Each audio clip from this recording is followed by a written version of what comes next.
નમસ્કાર, આપ જોઈ રહ્યા છો સ્પાર્ક ટુડે ન્યૂઝ. છોટાઉદેપુરમાં જમીન બાબતના ઝઘડામાં ભાઈએ જ ભાઈનું ઢીમ ઢાળી દીધું. જમીન બાબતે ઝપાઝપી થતા ભાઈએ ભાઈને ખાટલામાં પાડી દઈ પાડિયાના ઘા મારી મોત નિપજાવ્યું.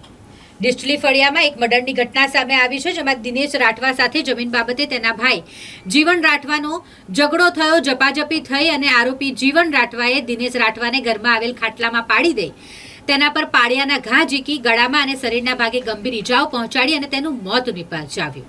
સાંજના 4:30 વાગ્યાની આસપાસ આ ઘટના ઘટી હતી, જેમાં જમીનના ભાગ બાબતે અદાવત રાખી જીવનભાઈએ તેના જ ભાઈ દિનેશભાઈને ધક્કો મારી ખાટલામાં પાડી દીધા અને પાડિયાના ઝાટકે ગળામાં અને શરીરના ભાગે ઈજાઓ પહોંચાડી મોત નિપજાવ્યું. આ મામલે પોલીસે ગુનો નોંધી વધુ કાર્યવાહી હાથ ધરી છે. મારા ભાઈને ઝટકાઈ મારેલો મારા ભાઈની મિલકત ખાવા લીધી માર્યો. મને પોલીસવાળા ભાઈએ જાણ કરી. પોલીસવાળાને મને કંઈ ખબર નહીં હતી. મને પોલીસવાળા ભાઈ લેવા આવ્યા કે બેન તું ચાલો તમારે નહીં તમારા ભાઈને તઈ એમ કીધું. મેં કીધું હું થયો તે કે એ બે ભાઈ વડાયા તો પેલા ભાઈનું મર્ડર કરી નાખ્યું છે તમારા મોટા ભાઈ જીવન એમ કીધું.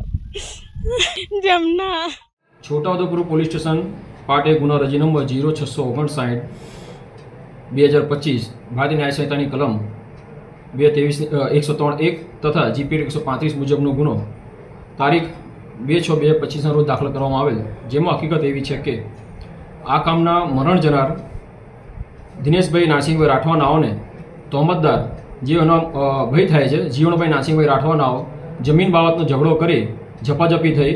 તેમાં આ કામના આરોપીએ ફરિયાદીને ખાટલામાં પાડી દઈ અને પાડિયાના ઘા મારી ઈજા કરી મૃત નિપજાવેલ છે, જેની તપાસ હાલ ચાલુ છે અને આ કામના આરોપીને અટક કરી આગળની તપાસ કરવામાં આવશે. પાડિયાના ઘા ગળાના ભાગે તેમજ શરીરના અલગ અલગ ભાગે મારેલ છે.